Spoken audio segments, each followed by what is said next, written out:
ज्योति जगा लो, होगा दूर अंधेरा।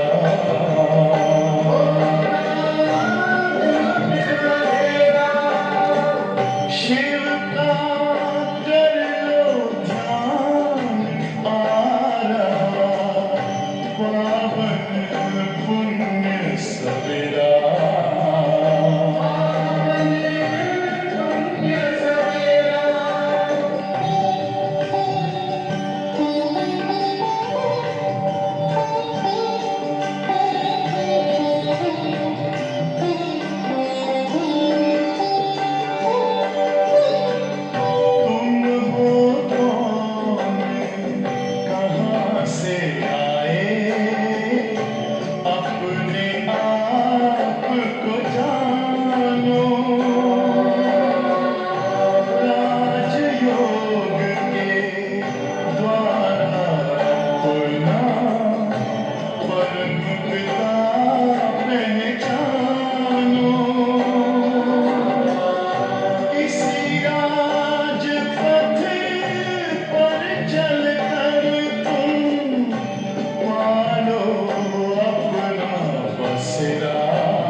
ओम शांति। आज 29/4/2020 साकार वाणी है। बाबा ने कहा, मीठे बच्चे, तुम्हारा ये ब्राह्मण कुल बिल्कुल निराला है। मीठे बच्चे, तुम्हारा ये ब्राह्मण कुल बिल्कुल निराला है। तुम ब्राह्मण ही नॉलेजफुल हो। तुम ज्ञान, विज्ञान और अज्ञान को जानते हो। तुम ज्ञान, विज्ञान और अज्ञान को जानते हो। आज का प्रश्न है, किस सहज पुरुषार्थ से तुम बच्चों के दिल सभी बातों से हटती जाएगी? किस सहज पुरुषार्थ से तुम बच्चों के दिल सभी बातों से हटती जाएगी? उत्तर है, सिर्फ रूहानी धंधे में लग जाओ। कल भी कहा था, ऐसा कौन सा पुरुषार्थ जो दान का संपूर्ण फल ले सके। तो ऐसा लग रहा था पूरी मुरली ही जैसे उस प्रश्न का उत्तर था। जो बहुत अच्छी कल की बाबा की मुरली चली, दान सही मायने में पुण्य कैसे बनता है, और कौन है जो ये भगवान के साथ 21 जन्मों का वर्षा लेने के लिए पुरुषार्थ करते हैं और अपना कणा दाना इस ईश्वरीय यज्ञ में सफल करते हैं। और आज भी बाबा ने सहज पुरुषार्थ बताया, सिर्फ रूहानी धंधे में लग जाओ, सभी बातों से दिल हटती जाए, उसके लिए सहज पुरुषार्थ, सिर्फ रूहानी धंधे में लग जाओ। जितना रूहानी सर्विस करते रहेंगे उतना सभी बातों से स्वतः दिल हटती जाएगी, राजाई लेने के पुरुषार्थ में लग जाएंगे। परंतु रूहानी सर्विस के साथ साथ जो रचना रची है उसकी भी संभाल करनी है।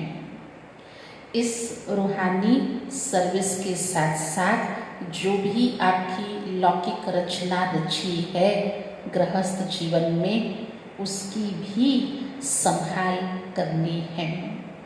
आज का गीत है जो पिया के साथ है। ओम शांति।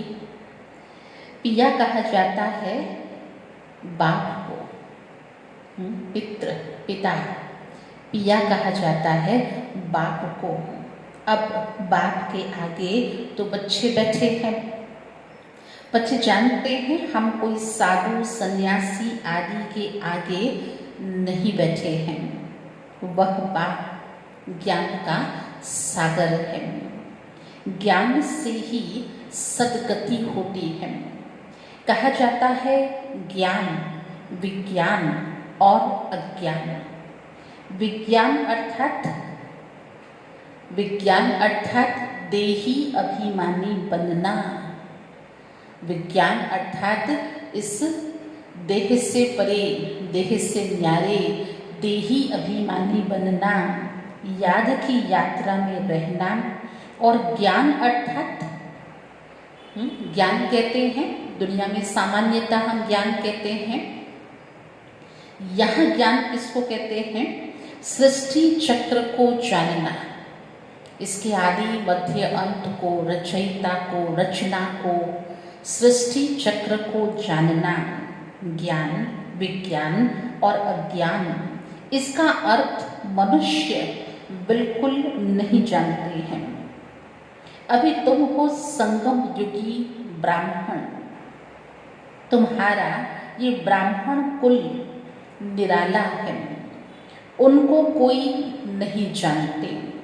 शास्त्रों में ये बातें हैं नहीं कि ब्राह्मण संगम पर होते हैं। शास्त्रों में ऐसी बातें हैं नहीं कि ब्राह्मण संगम पर होते हैं। यह भी जानते हैं प्रजापिता ब्रह्मा होकर गया है, उसको आदि देव कहते हैं। आदि देवी जगत अम्बा, वह कौन है ये भी दुनिया नहीं जानती। आदि देव ब्रह्मा, आदि देवी जगत अम्बा, यह भी दुनिया नहीं जानती। जरूर ब्रह्मा की मुख्य वंशावली ही होगी, क्योंकि ब्रह्मा का तो फिर भी जिक्र है शास्त्रों में, आदि देव ब्रह्मा। परंतु जगत माँ के साथ क्या संबंध? तो वो है मुख्य वंशावली, वह कोई ब्रह्मा की स्त्री नहीं ठहरी।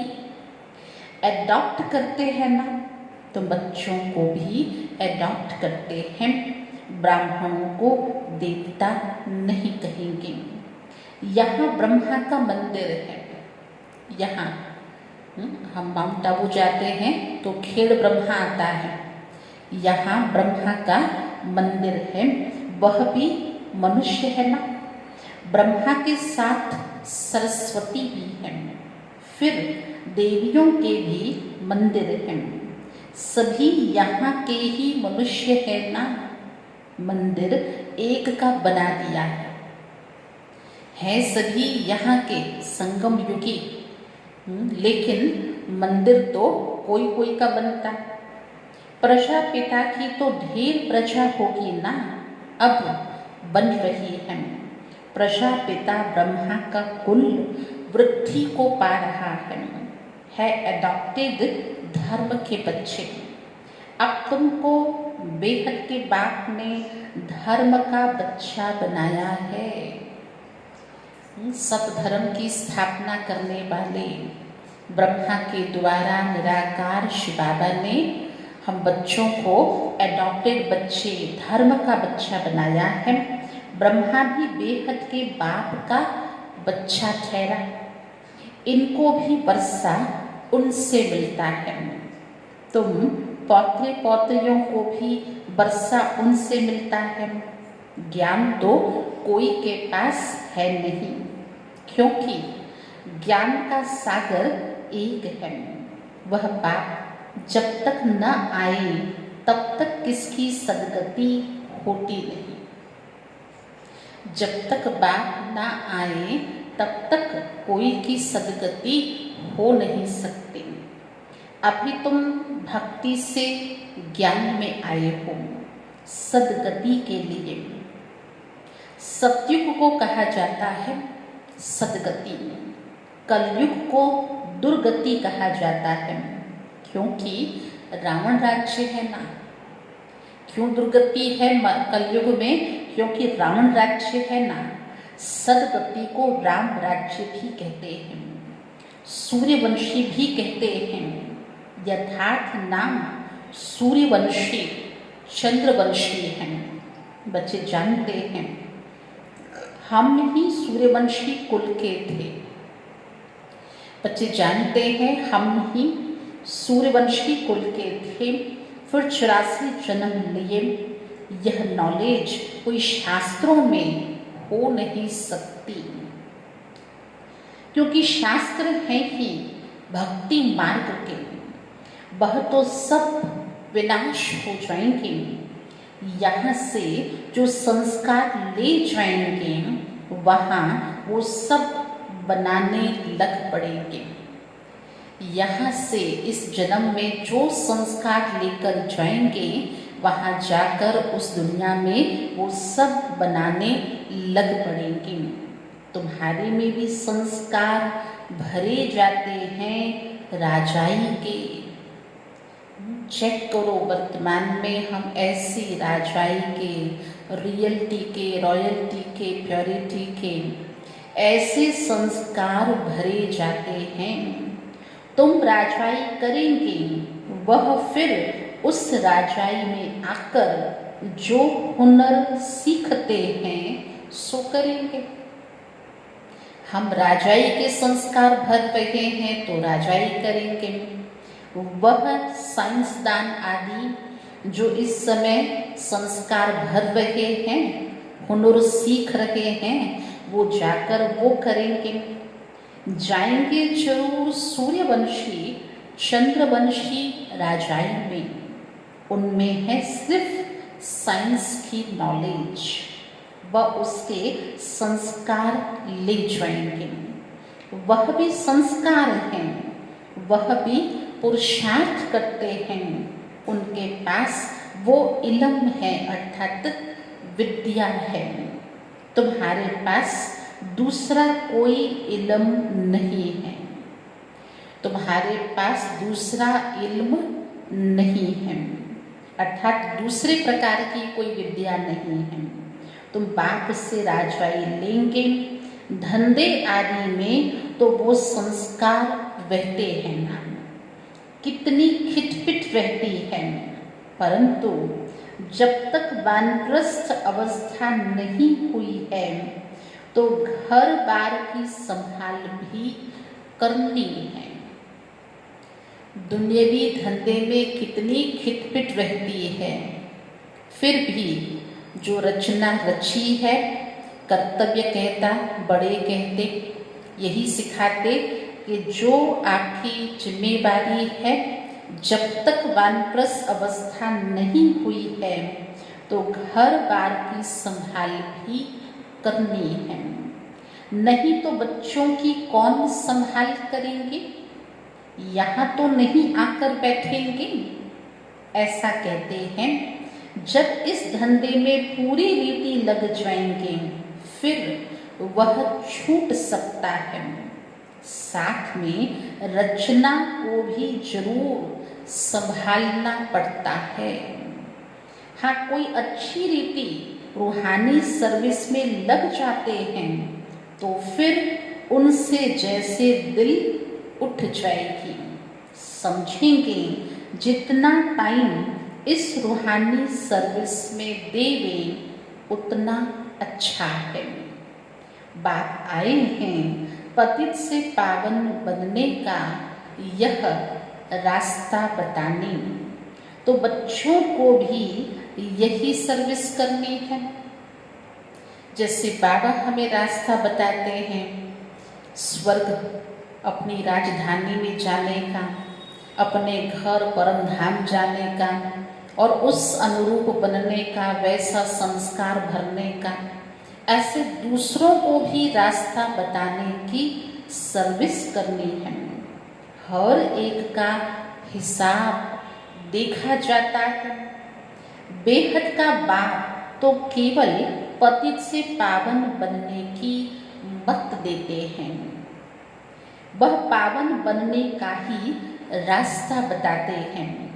बाकी यह देख रेख करना, राय देना इनका धंधा हो जाता है। बाकी देख रेख करना जो भी इस साकार दुनिया में है, स्थूल में उनकी संभाल करना और उस अनुसार उन्हें राय देना, यह धंधा इनका अर्थात ब्रह्मा बाप का है। शिव बाबा कहते हैं, मेरे से कोई बात धंधे आदि की नहीं पूछनी है। मेरे को तुमने बुलाया है। अगर बाबा से इस प्रकार की कोई बात पूछी जाए तो बाबा मना करते हैं। बाबा कहते, बच्चे तुमने मुझे क्यों बुलाया था? बुलाया कि आकर पतित से पावन बनाओ, तो हम इन द्वारा तुमको पावन बना रहा हूँ। यह भी बाप है, इनकी मत पर चलना पड़े। आदि देव प्रजापिता ब्रह्मा साकार माध्यम, इनकी राय पर भी, इनकी श्रीमत पे भी चलना पड़े। उनकी रूहानी मत और इनकी जिस्मानी दोनों चाहिए ना। रूहानी मत देने वाला कह रहे हैं कि मैं निराकार भगवान तुमको देता हूँ पतित से पावन बनने की राय, और जो जिस्मानी बातें हैं वो इनसे पूछो, ये देते हैं जिस्मानी मत। इनके ऊपर भी कितनी रिस्पॉन्सिबिलिटी रहती है। यह भी कहते रहते हैं कि बाप का फरमान है, मामेकम याद करो। यह भी ब्रह्मा बाबा भी शिव बाबा की राय को बार बार बताते, रिपीट करते हैं, एक एक को याद कराते हैं कि शिव बाबा क्या कहते हैं, मामेकम याद करो, बाप की मत पर चलो।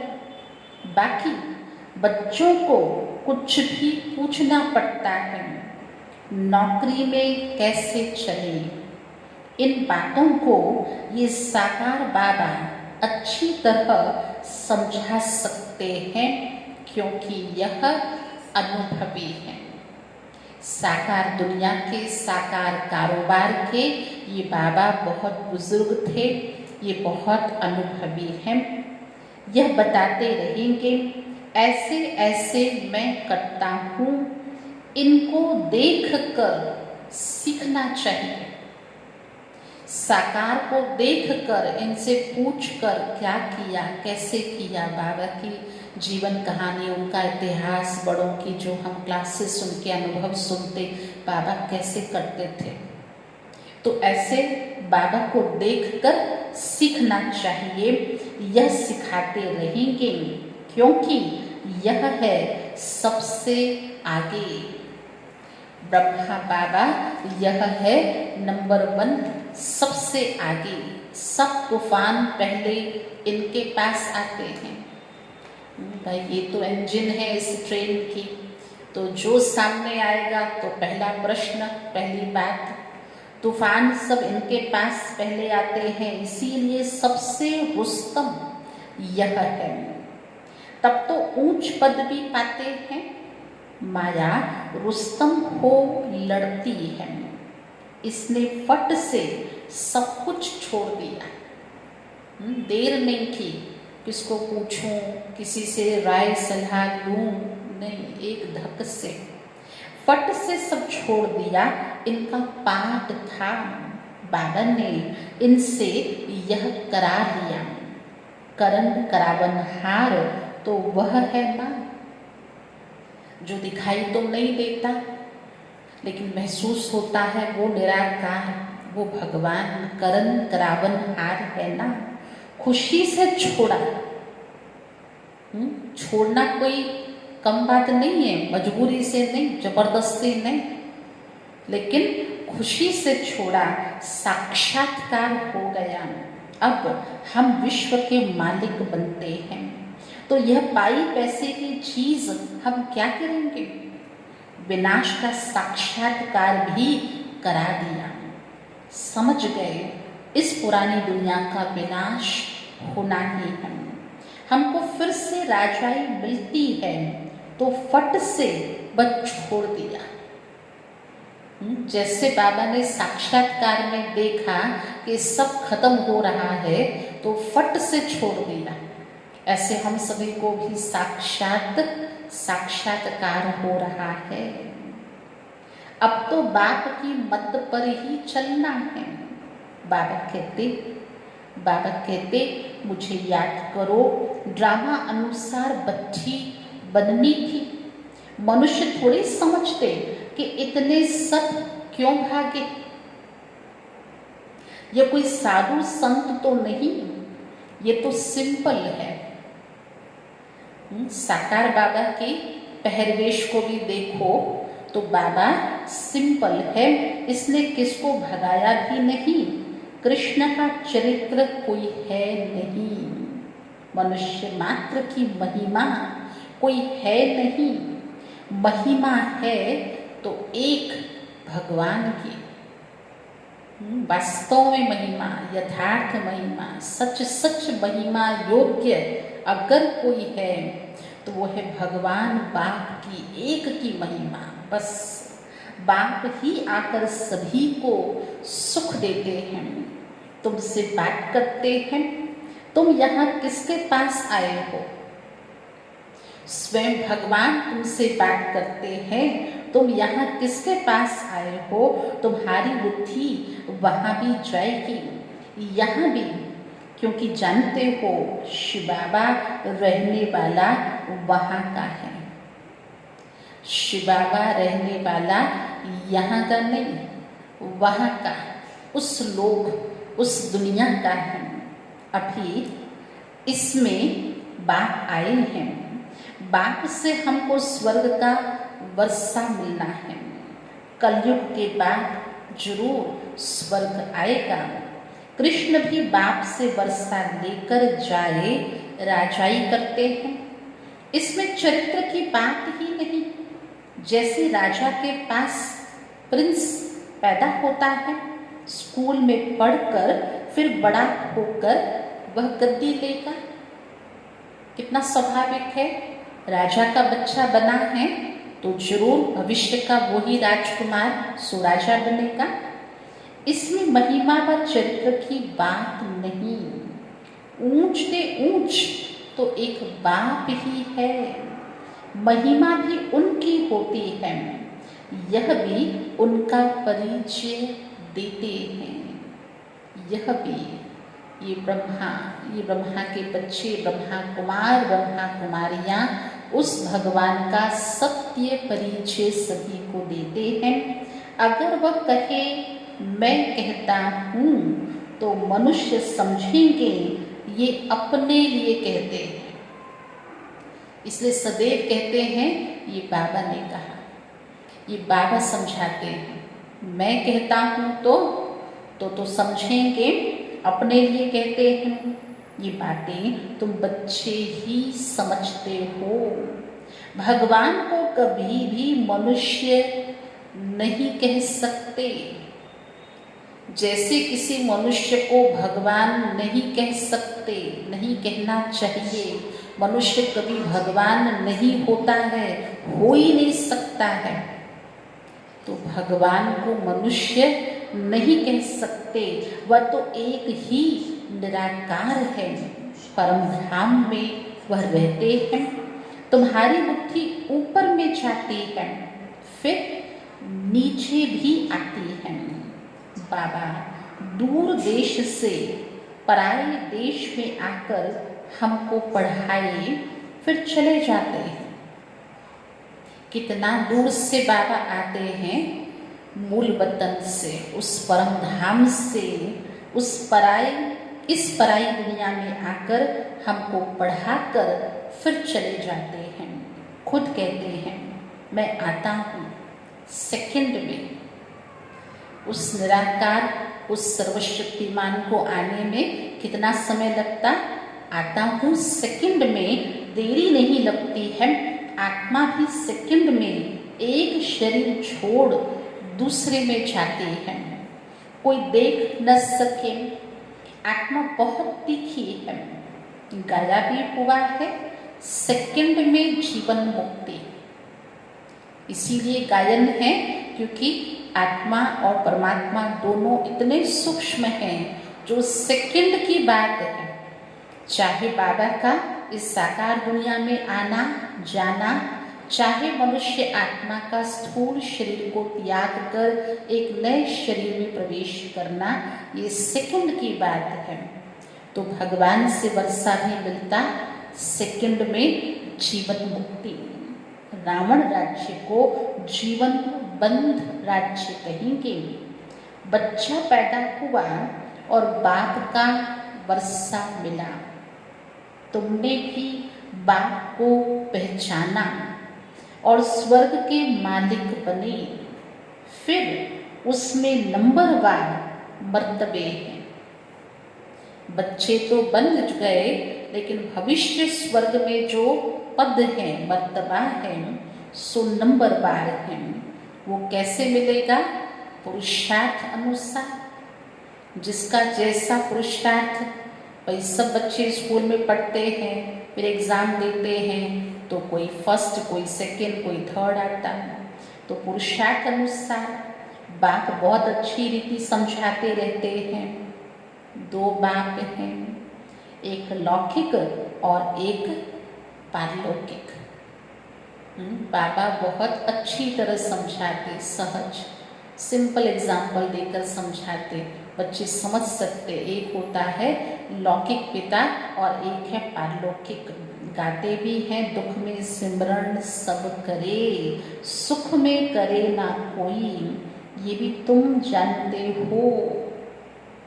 ये भी तुम जानते हो। इस श्लोक का अर्थ भी तुम जानते हो। आधा तो सही है कि भाई इस घोर कलयुग में जब बहुत मनुष्य आत्मा दुखी होती है तो उस भगवान को याद करती है। फिर कहते सुख में सिमरन नहीं करते हैं। तो जो यहाँ अल्पकाल का, जो कभी क्षण भंगुर का कोई सुख होता है, तो उस याद को नहीं कहा। लेकिन उस सुख की दुनिया में, उस सतयुग में कोई याद नहीं करता। तो श्लोक का संपूर्ण अर्थ है कि दुख में सिमरन सब करे और सुख में करे न कोई, ये भी तुम जानते हो। हम भारतवासियों को जब सुख था तो सिमरण नहीं करते थे। फिर हमने 84 जन्म लिए। आत्मा में खाद पड़ती है तो डिग्री कम होती जाती है। 16 कला संपूर्ण, फिर 2 कला कम हो जाती है। कम पास होने कारण राम को बाण दिखाया है। कम पास होने की वजह से राम को बाण दिखाया है, बाकी कोई धनुष नहीं तोड़ा है। जैसा दिखाते हैं रामायण में, बाबा कहते धनुष नहीं तोड़ा है, यह एक निशानी दे दी है। यह सब भक्ति मार्ग की बातें हैं। भक्ति में मनुष्य कितना भटकते हैं। अब तुमको ज्ञान मिला है तो भटकना बंद हो जाता है। हे शिव बाबा, कहना यह पुकार का शब्द है। हे शिव बाबा, हे भगवान, यह पुकार का शब्द है। तुमको हे शब्द नहीं कहना है। पुकारना, दुख में पुकारना, कोई बहुत दूर है इसीलिए पुकारना। तुमको हे शब्द नहीं कहना है, बाप को याद करना है। चिल्लाया तो गोया, क्या कहेंगे? चिल्लाया तो गोया भक्ति का अंश आ गया। भक्त चिल्लाते हैं, बच्चे थोड़ी चिल्लाते हैं, तो वो भक्ति का अंश हो गया। तो कहते फिर क्या मुख से ऐसा नहीं कहें, हे राम, हे शिव बाबा, ऐसा नहीं कहें? नहीं कहें तो क्या कहें? भाई आदत पड़ी हुई है तो क्या कहें? तो कहते वाह शिव बाबा, वाह बाबा, वाह भगवान, है ना, वाह वाह करे। हे शब्द नहीं कहना है, नहीं तो भक्ति का अंश आ गया। हे भगवान कहना भी ये तो भक्ति की आदत है। बाबा ने थोड़ी कहा है हे भगवान कहकर मुझे याद करो। कहा ऐसा कभी? बाबा ने थोड़ी कहा है कि हे भगवान कहकर मुझे याद करो, अंतर्मुख होकर मुझे याद करो। सिमरन भी नहीं करना है। बाबा कहते मैंने नहीं कहा मुख से कुछ बोलो, कुछ जपना है, नहीं। सिमरन भी नहीं करना है। सिमरन भी भक्ति मार्ग का अक्षर है। तुमको बाप का परिचय मिला है, अब बाप की श्रीमत पर चलो। ऐसे बाप को याद करो जैसे लौकिक बच्चे देहधारी बाप को याद करते हैं। कैसे बच्चे अपने शरीर के पिता को याद करते हैं, कितना सहज स्वाभाविक है ना। कोई उसमें ऑफिशियली कोई मंत्र जाप करना, मुख से बोलना नहीं पड़ता है, कोई सामने फोटो नहीं रखनी पड़ती है। तो बस इतना ही बाबा सिखाते कि बच्चे कैसे अपने पिता को याद करते हैं, उस देहधारी पिता को। ऐसे मुझे याद करो। खुद भी देह विमान में हैं तो याद भी देहधारी बाप को करते हैं। पारलौकिक बाप तो है ही देही अभिमानी, इसमें आते हैं तो भी देह अभिमानी नहीं बनते हैं। चाहे साकार तन में प्रवेश करते हैं, स्थूल दुनिया में आते हैं, इन शरीर का, इन ऑर्गन्स का आधार लेते हैं, तब भी देह अभिमानी नहीं बनते हैं। कहते हैं हमने यह लॉन पर लिया है, तुमको ज्ञान देने के लिए मैं यह लॉन लेता हूँ। ज्ञान सागर हूँ, परंतु ज्ञान कैसे दूँ? गर्भ में तो तुम जाते हो, मैं थोड़ी गर्भ में जाता हूँ। मेरी गत मत ही सबसे न्यारी है, क्योंकि भगवान मनुष्य की तरह तो जन्म नहीं लेगा ना। इसीलिए भगवान की गति और उसकी मत, उसकी राय सबसे न्यारी है। बात इसमें आते हैं, यह भी कोई नहीं जानते। कहते भी हैं ब्रह्मा द्वारा स्थापना, परंतु कैसे ब्रह्मा द्वारा स्थापना करते हैं? क्या प्रेरणा देकर? क्या भगवान प्रेरणा से स्थापना करेंगे? बाबा कहते हैं मैं साधारण तन में आता हूँ, उनका नाम ब्रह्मा रखता हूँ। जो साधारण मनुष्य तन, साधारण व्यक्ति था, उनका नाम बदलकर ब्रह्मा रखता हूँ, क्योंकि संन्यास करते हैं ना। और हमारे भारत में तो संन्यास धर्म के अंदर ये रस्म है नाम परिवर्तन करने का। पहले लौकिक नाम होता है जो बच्चे का रखा जाता है घर में, संसार में, परिवार के द्वारा, और फिर सन्यासी बनते हैं तो नाम परिवर्तन होता है। तो बाबा ने भी इनका नाम परिवर्तन किया। लौकिक नाम था दादा लेखराज कृपलानी, और फिर नाम बदला तो नाम पड़ा ब्रह्मा, क्योंकि सन्यास करते हैं ना। तुम बच्चे जानते हो अभी ब्राह्मणों की माला नहीं बन सकती, क्योंकि टूटते रहते हैं। जब ब्राह्मण फाइनल बन जाते हैं तब रुद्र माला बनती है, फिर विष्णु की माला में जाते हैं। माला में आने के लिए याग की यात्रा चाहिए। जैसे भक्ति में भक्त माला जपते हैं, लेकिन माला ही क्यों जपते हैं? क्योंकि उस माला के हर मणके के अंदर ईश्वर की याद है, अर्थात हर मणका रूपी आत्मा ने इतना ईश्वर को याद किया, स्मरण किया, जाप किया, इसलिए वो मणका उस माला में पिरो गया। तो अगर हमें भी उसमें पिरोना है तो माला नहीं जपनी है, माला में बनने के लिए ऐसा पुरुषार्थ करना है। तो टूटने वाले नहीं, बिखरने वाले नहीं, जो दृढ़ता पूर्वक इस माला में समा जाएं, पिरो जाएं, इसके लिए माला में आने के लिए याद की यात्रा चाहिए। अभी तुम्हारी बुद्धि में है कि हम सो पहले पहले सतो प्रधान थे, फिर सतो रजो तमो में आते हैं। हम सो का भी अर्थ है ना, ओम का अर्थ अलग है। ओम माना आत्मा, फिर वही आत्मा कहती है हम सो देवता, क्षत्रिय, वैश्य, शूद्र, सो ब्राह्मण। वो लोग फिर कह देते हम आत्मा सो परमात्मा। तुम्हारा ओम और हम सो का अर्थ बिल्कुल अलग है।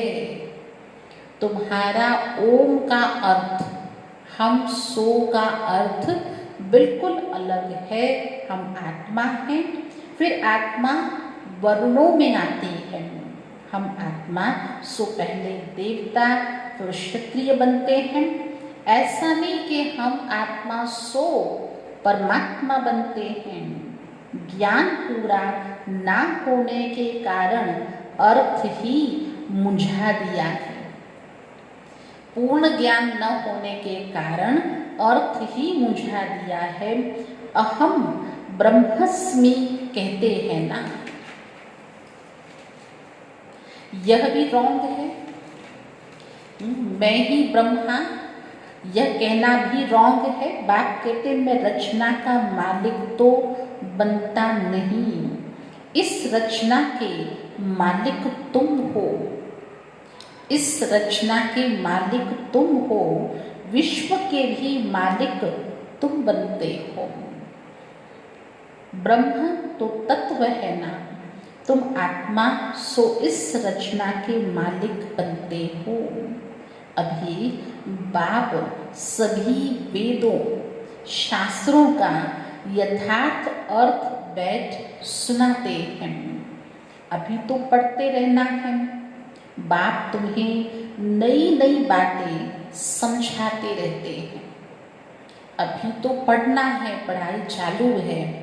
रोज नई नई बातें बाबा सुनाते हैं। भक्ति क्या कहती है और ज्ञान क्या कहता है। भक्ति मार्ग में मंदिर बनाए, जब तक किए, पैसा बर्बाद किया, तुम्हारे मंदिरों को बहुतों ने लूटा। ये भी ड्रामा में पार्ट है। फिर जरूर उन्हों से ही वापस मिलना है, जरूर उन्हों से ही वापस मिलना है। अभी देखो कितना दे रहे हैं, दिन प्रतिदिन बढ़ाते रहेंगे। ये भी लेते रहते हैं। उन्होंने जितना लिया है उतना ही पूरा हिसाब देंगे। ये तब तक लेते रहेंगे जब तक पूरा आ जाए, जो यहाँ भारत से गया, और वो भी देते रहेंगे तब तक जो हिसाब पूरा चुकतू हो जाए। तुम्हारे पैसे जो खाए हैं वो नहीं कर सकते। भारत तो अविनाशी खंड है ना, बाप का बर्थ प्लेस है। यहाँ ही बाप आते हैं, बाप के खंड से ही ले जाते हैं, तो वापस देना पड़े। भगवान की जन्मभूमि से लिया तो कैसे कोई बचा सकेगा भगवान का, उसको रिटर्न तो करना पड़ेगा ना। समय पर देखो कैसे मिलता है, ये बातें तुम ही जानते हो। उनको थोड़ी पता है विनाश किस समय आएगा। गवर्नमेंट भी ये बातें मानेगी नहीं। ड्रामा में नूंद है, कर्जा उठाते ही रहते हैं, रिटर्न हो रहा है ना। जानते हो हमारी राजधानी से बहुत पैसे ले गए हैं, सो फिर दे रहे हैं। तुमको कोई बात का फिक्र नहीं है।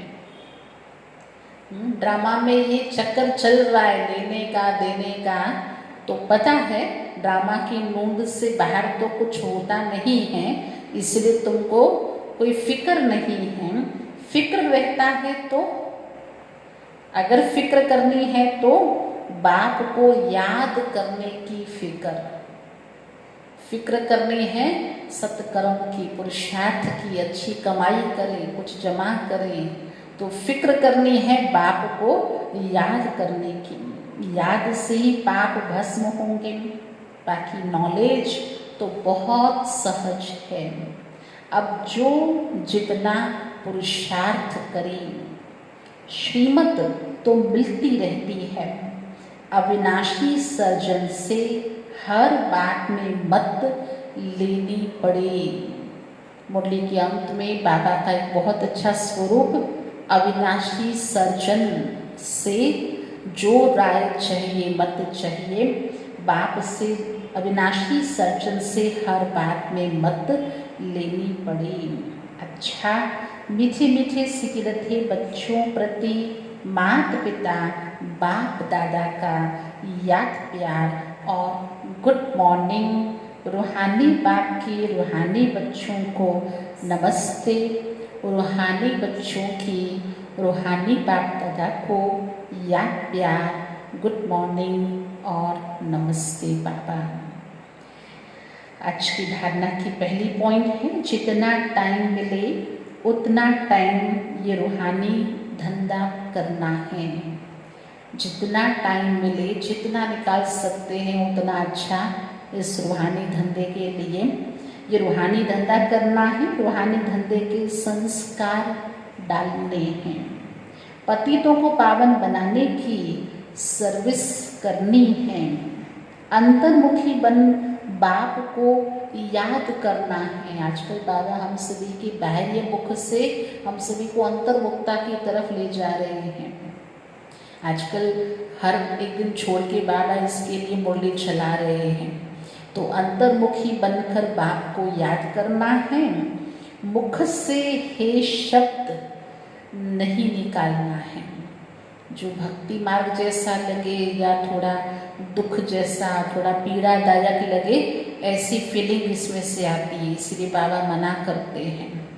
हे शब्द मुख से नहीं निकालना है। जैसे बाप को अहंकार नहीं, ऐसे निरअहंकारी बनना है। आज का वरदान है, संगठित रूप में एक रस स्थिति के अभ्यास द्वारा, संगठित रूप में एक रस स्थिति के अभ्यास द्वारा विजय का नगाड़ा बजाने वाले एवर रेडी भव। विजय का नगाड़ा बजाने वाले एवर रेडी भव। विश्व में विजय का नगाड़ा तब बजेगा जब सभी के सब संकल्प एक संकल्प में समा जाएंगे। विजय का नगाड़ा विश्व में तब बजेगा जब सभी के संकल्प एक संकल्प में समा जाएंगे। संगठित रूप में जब एक सेकंड में सभी एक रस स्थिति में स्थित हो जाएं, तब कहेंगे एवर रेडी। एक ही स्थिति में सब स्थित हो जाएं, सो भी एक सेकंड में, तब कहेंगे उन आत्माओं को एवर रेडी। एक सेकंड में एक मत, एक रस, एक स्थिति, एक संकल्प में स्थित होने की ही निशानी अंगुली दिखाई है ना। एक ही उंगली, सर्व के सहयोग की उंगली, एक ही समय पर एक ही संकल्प में स्थित हो जाना, सभी की एक रस स्थिति होना, सभी की मत एक मत हो जाना, तो उसकी निशानी ये अंगुली दिखाई है, जिस अंगुली से कलयुगी पर्वत उठ जाता। इसीलिए संगठित रूप में एक रस स्थिति बनाने का अभ्यास करो। संगठन में बहुत शक्ति है, तो संगठित होकर के अब इस कलयुगी पर्वत को उठाने के लिए एक रस स्थिति बनाने का अभ्यास करो, तब ही विश्व के अंदर शक्ति सेना का नाम बाला होगा। जब ये संगठन के अंदर इतनी शक्ति होगी, तब तो विजय का नगाड़ा बजेगा, अर्थात शक्ति सेना का नाम बाला होगा। अच्छा, आज का स्लोगन है, श्रेष्ठ पुरुषार्थ में थकावट आना यह भी आलस्य की निशानी है। श्रेष्ठ पुरुषार्थ में आलस्य, श्रेष्ठ पुरुषार्थ में थकावट का आना यह भी आलस्य की निशानी है। अच्छा, ओम शांति।